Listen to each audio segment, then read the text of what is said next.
Long live the King. Let all heaven rejoice. Glory to God in the highest heavens. But some of the Pharisees among the crowd said, Sir, rebuke your followers for saying things like that. He replied, If they keep quiet, the stones along the road will burst into cheers. But as they came closer to Jerusalem, and he saw the city ahead, he began to cry. Eternal peace was within your reach, and you turned it down, he wept. And now it is too late. Your enemies will pile up earth against your walls, and encircle you, and close in on you, and crush you to the ground, and your children within you. Your enemies will not leave one stone upon another, for you have rejected the opportunity God offered. Thank you, Judy. You have rejected the opportunity which God has given you, and that's a different version that Judy was reading out of. The version I read was, it's at the time of your visitation. But the meaning is the same thing, that God breaks into our experience in certain critical moments and provides for us opportunity to change, first, the way we imagine things, and second, the way we do things. It's never the other way around. You start changing the way you do things, hoping that the imagination will follow. Everything with God begins with the imagination. Everything with God begins with the pronunciation of a word, like a seed that is cast, that is heard, like seed that falls into the ground. And that seed, that word that falls into the ground of your imagination, has the possibility of being either simply ignored because you're just too busy, you're just too occupied, you don't have the time. It could be refused because there's something in your life's experience which has made you hard against the words about God, about the thoughts about God. And so when the word comes to you, you say, no way, I'm not hearing that. And you're not going to let it take root in your imagination. But there are also some of us who have been hungry for such a word suggesting change. And in those of us, the word, that seed, falls into the ground of our imagination and puts down roots and begins to put up branches, and we begin to have a new experience of our life in the world, which is now based not on the way the world does things, but is based on the way in which God does things.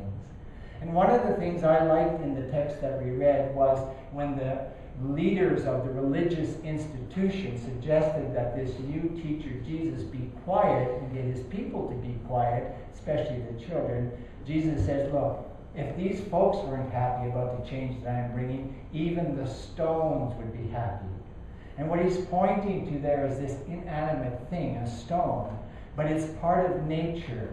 And there's a text that says the whole creation is groaning and longing for things to be different. So it's not just our human hearts that are longing for change, but it's the whole creation, because something has happened to frustrate its intended purpose and establish another purpose which is not at all healthy and which does not lead to happiness for the great majority of people. I think, I've been in a conversation this week, and I think that most of us struggle with the idea of change. One of the things that we learn in our family homes is to try to establish a good order. And this picks up on the word that Andrea used, tradition. We like to establish patterns, and after a while we live our lives according to those patterns, and we don't think much at all about what we're deciding to do or why we're deciding to do it, but it's become our pattern. And that is particularly so in the case of the church, just as it was in the case of ancient Israel in the days of Jerusalem, when Jesus came as a prophet to speak those words of God and to do those things that God called him to do, by which people were given hope. Now, on the day of Pentecost, on the day of Palm Sunday, the Spirit was moving there and it cut me away for a second.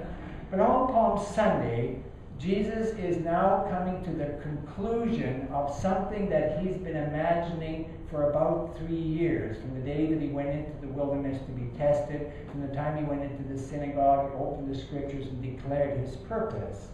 And if you'll remember, his purpose was quite clear. There was no ambiguity about what Jesus is intending to do. He's intending to comfort those who are afflicted. He's intending to clothe those who are naked. He is intending to feed those who are hungry. He is intending to relieve those who are oppressed. He is intending to announce the year of Jubilee, the year of the Lord's favor. And that in ancient history has a tremendous heritage. That is to say, there's been a teaching in ancient Israel for many generations, and that teaching has never been faithfully followed. And it hasn't yet to this day. Occasionally, here and there in the history of the world, you've seen small manifestations of it. But the thing itself has never caught on, and it may never catch on. And the Day of Jubilee is a very simple principle, but very hard to swallow for some people. The Day of Jubilee is the day in which, after 70 years, no matter what has happened socially, it all started equal. We were all people together, all human beings in nature. But as it always happens, some are a little bit better at doing stuff than others, and they begin to rise above. And in history, what we notice is that as some people begin to raise up, other people are pressed down. And again in history, just like today, a situation emerges and becomes visible and becomes obvious, and it cries for remedy, it cries for healing, it cries for change. And the Day of Jubilee was imagined and intended to be sure that this disproportion could not last. That after 70 years, no matter how much money you had made, by whatever means, after 70 years, there was a redistribution, and we all went back to square one. We were all again in it together as we were in the beginning. Now, we will wonder why it is that when Jesus comes into the city, there is such a resistance from the powers that be. And the main thing is that the city of Jerusalem is established on religious and political principles which maintain order and security. That's why there's Roman soldiers everywhere, making sure that nobody steps out of line. Nobody does anything that might be threatening to the security of, and the official story is everyone. But the true story is anything that might be threatening to that small group of people who sit at the top of the pile of privilege, who have all of the power and all of the good things in the world. When Jesus walks into Jerusalem, he brings something messy into that context. And that's why it was kind of nice this morning that our church service was not that organized and not that tight. And we've been playing here with the idea of messy church, an idea which came out of England. And it's a lovely idea for our time, that we start to soften the boundaries.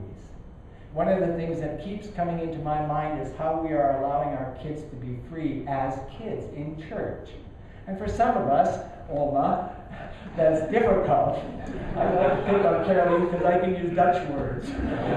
But for some of us, grandmas and grandpas, the fact that children are no longer being forced to sit quiet and still is a bit of a problem. It seems to fly in the face of our tradition that church was a high and holy place to be filled with reverence and solemnity. Well, Jesus really pokes fun at that idea. And that's what he does on Palm Sunday. He comes in almost like a clown with a troupe of clowns, kidding around, laughing, singing, jubilant, because the world is going to be different because of our teacher Jesus. And as Gabe mentioned, this is the exact opposite of how power functioned in those days. Every once in a while, when some great public event would happen, there'd be a procession filled with chariots and horses and pomp and splendor and ceremony and Hosanna, Hosanna for the great ruler. And what Jesus does, he turns it upside down. He doesn't come on a war horse, he comes on a peasant's donkey. And it's not even a donkey that's used to working, it's a colt, it's a brand new donkey. Again, if you're paying attention to how the Bible works, the fact that it's a brand new donkey is another indication that Jesus is introducing a brand new thing. Now, what I would like to emphasize and make as clear as possible to you is that this thing that happened then is happening now. It's different. But that's because the stories we have about what happened in that day were written down many years after it happened. That is to say, there's something happening right now in the earth which is just like what happened then. But we're just beginning to notice it. And in about 70 years, some of us will begin writing about what has happened in our lifetime. And then the stories of what happened, and it will begin perhaps in, say, the 60s, when the young people were saying, enough of this materialism, enough of this militarism, enough of this spoiling the earth. Let's do something different. Let's imagine peace, joy, love. Now, we all know that the hippie project did not get too far.